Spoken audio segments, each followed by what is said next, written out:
নমস্কার বন্ধুরা, শাশুড়ি বৌমা হেসেলে তোমাদের সবাইকে স্বাগত। আজ আমি তোমাদের সাথে কাজলি মাছের একটি রেসিপি শেয়ার করব। এই প্রচণ্ড গরমের মধ্যে বেগুন কালো জিরে দিয়ে পাতলা কাজলি মাছের ঝোল। তাহলে চলো দেখতে থাকো। দেখো, এদিকে আমি গ্যাসটা কড়াইয়ের মধ্যে বসিয়ে দিয়েছি, দিয়ে তেলটাও গরম হতে দিয়ে দিয়েছি। আর এদিকে মাছগুলো কেটে ভালো করে ধুয়ে নিয়ে নুন হলুদ মাখিয়ে রেখেছিলাম, সেই মাছগুলো এর মধ্যে ছেড়ে দেবো এক এক করে। এবং মাছগুলো একটু আমি ভেজে নেব ভালো করে।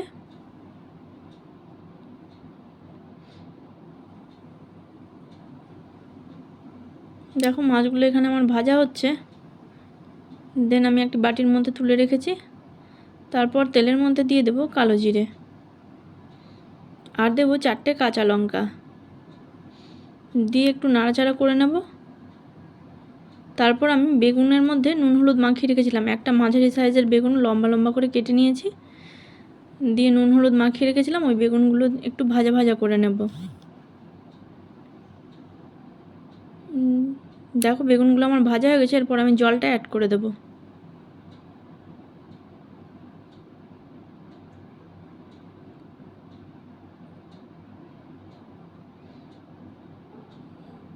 এরপর আমি এর মধ্যে দেব নুন। যেহেতু মাছে এবং বেগুনে আমার নুন দেওয়াই আছে, তাই আমি এখানে অল্প নুন দেব, 1/2 চামচ মতো নুন দিয়েছি। আর দেব 1/2 চামচ মতো হলুদ গুঁড়ো,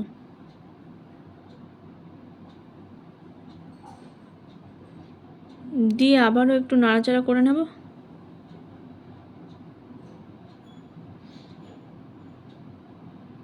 এরপর আমি অ্যাড করব সামান্য জিরে গুঁড়ো,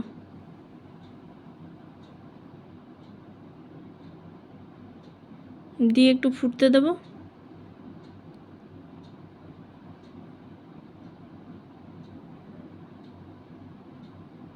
দেখো, ফুটছে এবং বেগুনগুলো আমার সেদ্ধ হয়ে এসছে। এর মধ্যে এবার আমি মাছটা অ্যাড করে দিলাম।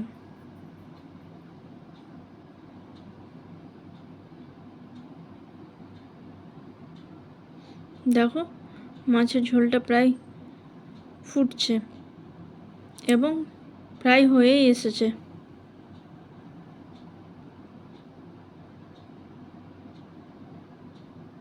মাছের ঝোল আমার ডান। এই প্রচণ্ড গরমের মধ্যে তোমরাও এইভাবে বাড়িতে তৈরি করে খেয়ে দেখো, খুব ভালো লাগবে। খুব সুন্দর হয়েছিল এই মাছের ঝোলটি আমার। তোমরা যদি আমার ইউটিউব চ্যানেল থেকে দেখো তাহলে চ্যানেলটি সাবস্ক্রাইব করে দিও, আর যদি ফেসবুক থেকে দেখো তাহলে লাইক, কমেন্ট আর শেয়ার করে দিও। আজকের মতো এটুকুই। দেখা হচ্ছে আবার পরবর্তী কোনো রেসিপির সাথে। সবাই ভালো থেকো, সুস্থ থেকো, নিজের খেয়াল রেখো। টাটা।